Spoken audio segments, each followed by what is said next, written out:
c'est parti Valérie.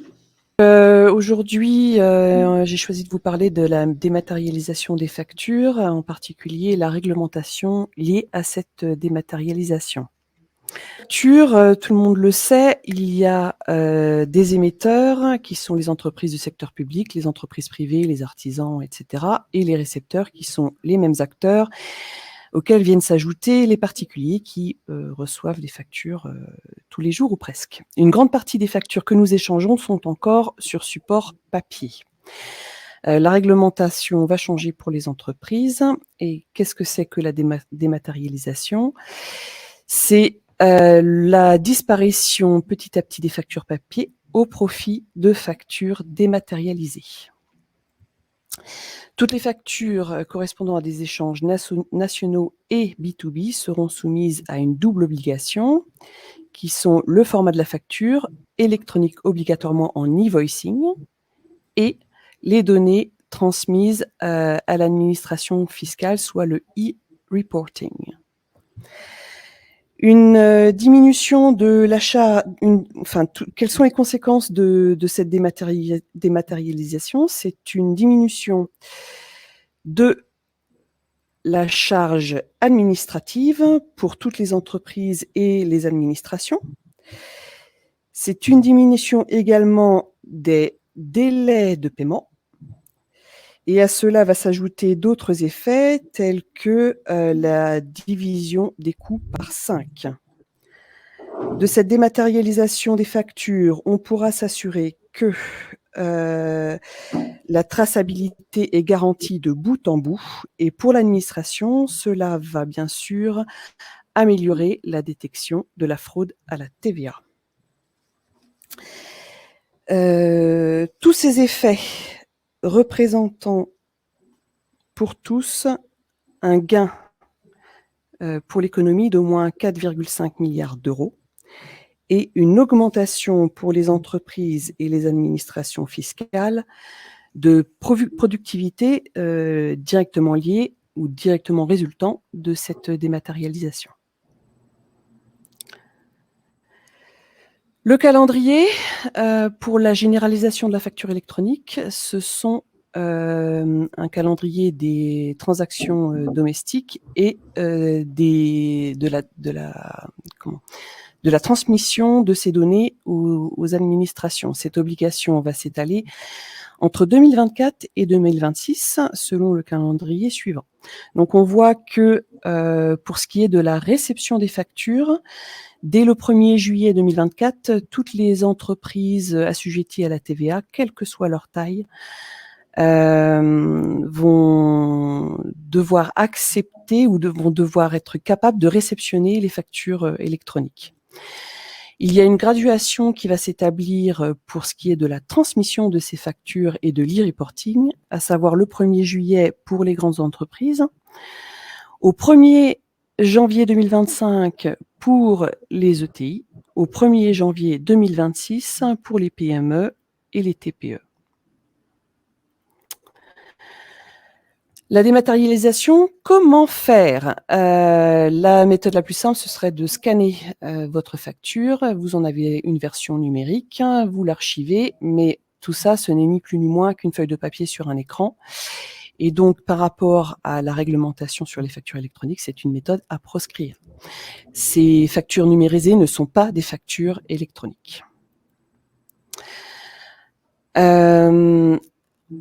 Il va falloir que vous améliorez cette méthode et donc la dématérialisation, comment faire mieux ? Eh bien, en rendant vos factures intelligentes.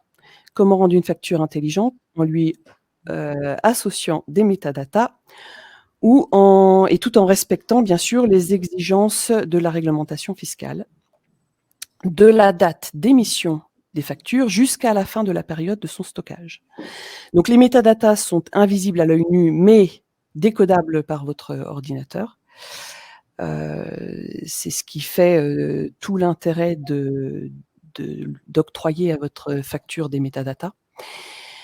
Bien sûr, respecter la réglementation fiscale, c'est s'assurer qu'il y a bien toutes les mentions obligatoires sur votre facture, que l'émetteur est identifiable, que le contenu est lisible et ce pour les 10 ans de l'archivage obligatoire, que vous devez, dans le cas d'une facture électronique, en assurer l'authenticité. Enfin, l'authenticité de cette facture doit pouvoir être vérifiable et l'intégrité de la facture ne doit pas avoir été altérée. À qui s'adresser pour dématérialiser vos factures? Il y a 2 façons de procéder. Soit vous adressez à une plateforme privée de dématérialisation. Les plateformes privées de dématérialisation sont partenaires. Elles doivent être immatriculées auprès de l'administration pour une durée de 3 ans renouvelable. Et la deuxième façon de dématérialiser vos factures, c'est de vous adresser au portail public de facturation Chorus Pro. Être en règle avec l'administration, c'est une réglementation européenne qui date du 13 juillet 2010. Il y a 3 méthodes de dématérialisation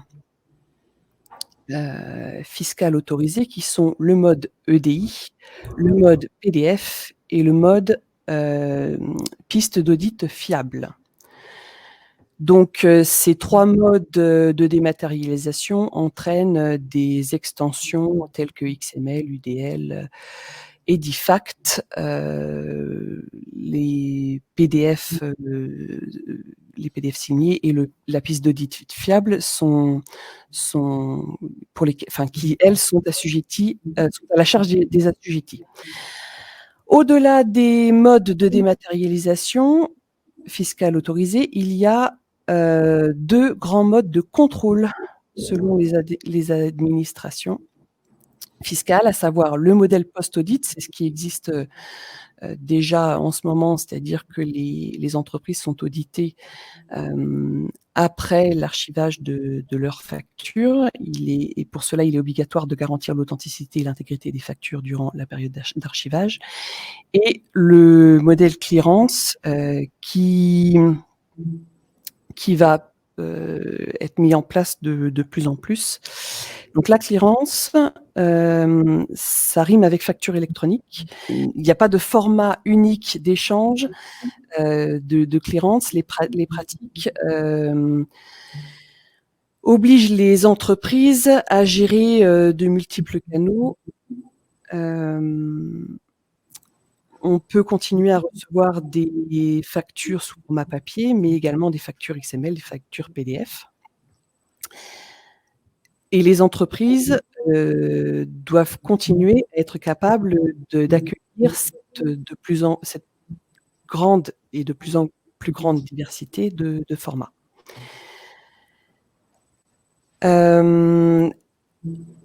Le portail public qui gère les factures établies s'appuie sur un nouveau standard européen de facturation électronique appelé FactureX. Et c'est ce qui va nous intéresser, puisque même si pour l'instant rien n'assure que FactureX sera le format officiel choisi, il prend de plus en plus d'ampleur. Donc les factures établies au format FactureX sont dites hybrides et elles sont composées d'un fichier PDF-A, ce qui garantit l'archivage des factures sur 10 ans. Et ce document PDF est associé, on a associé à ce document PDF un fichier XML. Pour ce qui est de Paxpar, pourquoi ce format FactureX a un intérêt? C'est parce que Paxpar, c'est une solution simple pour vérifier que vos factures sont conformes, respectent la conformité métier, la conformité technique et la conformité juridique de votre facture. C'est un simple dépôt de cette facture sur la plateforme qui vous permet de voir si elle respecte effectivement toutes ces conformités. Donc merci pour votre écoute et votre participation. Et voilà, si vous avez des questions, eh ben, je suis toute. Tout à fait. 11 minutes. Ouais, c'était intéressant, parce que pour le coup, tu vois, tu as abordé des aspects qu'on écarte, qu'on ignore volontairement. notamment le fait que le PDF FactureX n'est qu'une piste parmi d'autres. Oui. Et qu'il y a des pistes de DI, là, enfin, tu as parlé de ces pistes plus adaptées, à mon avis, aux grosses entreprises, mais qui sont toujours là. Voilà. C'était bien d'avoir ce panorama global parce que, en fait, nous, implicitement, on estime que la facture, c'est que FactureX parce qu'on s'adresse de l'auto-entrepreneur jusqu'à la grosse PME, mais qui a vraiment pas envie de se prendre la tête avec des flux, des formats et des trucs. C'est-à-dire que le PDF, FactureX, c'est quand même le moins complexe ou le plus compréhensible parmi les pistes que tu as proposées. Donc ça, c'était Alors, effectivement. j'avais un chiffre sur la quantité de factures qui, pour l'instant, est éditée au format FactureX. Et dans mes souvenirs, ça atteignait les 80% des factures éditées, mais je n'ai pas retrouvé la source, donc j'ai préféré m'abstenir. Alors, les factures éditées en France, c'est ça, qui seraient déjà au format FactureX? À cause de Chorus Pro. Oui, alors, mais oui, que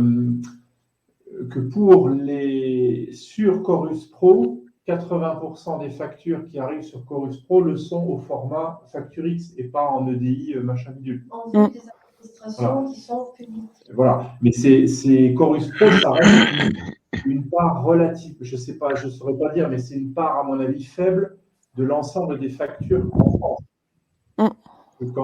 Quand PHEC facture à E.ON ou quand le plombier du coin facture au particulier de l'autre coin, tout ça, ça passe pas par Chorus Pro et donc ça c'est zéro FactureX, zéro EDI. Mais c'est intéressant effectivement d'avoir. Mais en tout cas, celui sur Chorus Pro, c'est ceux qui imposent la dématérialisation. Bah, finalement, il y a 80% de PDF FactureX. Donc ça, c'est bon. Ça veut dire qu'on a, c'est pas qu'on a raison, mais que notre approche de vérifier les PDF est la bonne, parce que les flux, là, l'autre possibilité, ça ne concernera que les grosses boîtes, et encore, je ne sais même pas s'ils vont le maintenir.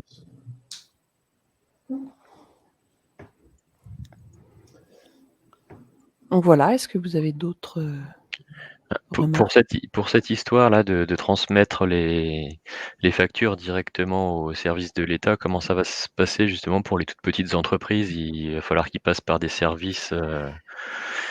Alors l'interface n'existe pas encore, mais il prévoit de pouvoir déposer justement les factures via une interface. Je ne sais pas trop ce qu'ils ont prévu, sachant que souvent entre ce qu'ils prévoient et ce qui est fait, il peut y avoir des différences. Oui, mais on peut regarder un petit peu ce qui se passe au Portugal. Ici, parce que le pays est plus petit, parce que bon, il n'y a pas de raison, mais il y a une déclaration mensuelle. En France, c'est annuel. On transmet, on fait sa comptabilité une fois par an. Ici, mensuellement, on est obligé de déclarer toutes les factures d'achat et toutes les factures de vente. Et elles doivent être saisies dans un outil standard, unique. Standard, mais reconnu par l'administration. C'est un petit peu ce que dit Valérie quand elle dit que. Voilà. Mais en tout cas, eux le font déjà depuis un paquet de temps. Et en fait, on va dire que c'est plus ou moins le comptable qui va se charger de ça. Oui. Voilà. Comme actuellement en France, mais une fois par an, quoi.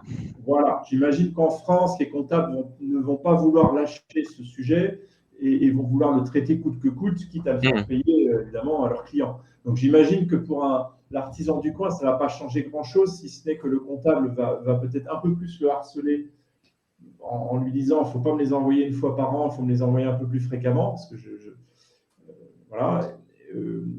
Et je pense que c'est le comptable qui fera les exports de son logiciel vers Chorus Pro, qui sera à mon avis étendu à toutes les entreprises.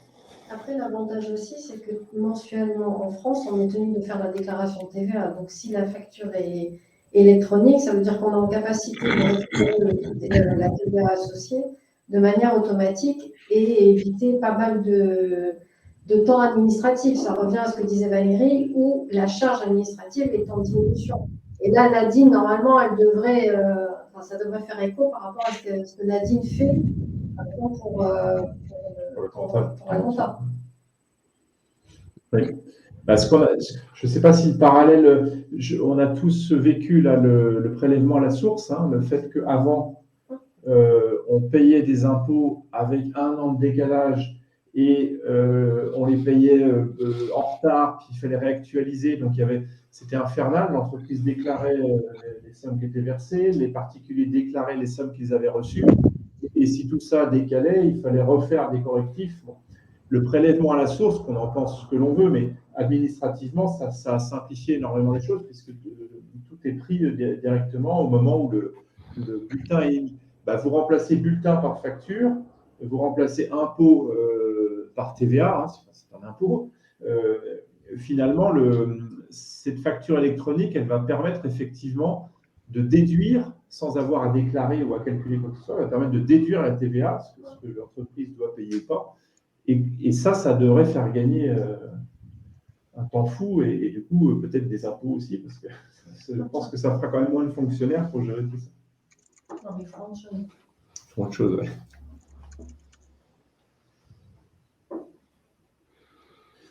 Il y a d'autres questions? Alors, j'ai juste une remarque. Je pense que ton troisième point, là, sur le slide 9, sur la piste d'audit fiable, ça serait intéressant de creuser un petit peu plus parce que c'est Benjamin Faradji de Spuro, là, avec qui on travaille pour la mise en demeure, qui en parle beaucoup de ça. Alors, il en parle, à mon avis, sans bien maîtriser. Hein, et pour lui, je pense qu'il voyait que ça. Il n'a pas compris qu'il pouvait y avoir les PDF avec Facturix. Donc, il est dans les 20% de Chorus Pro qui…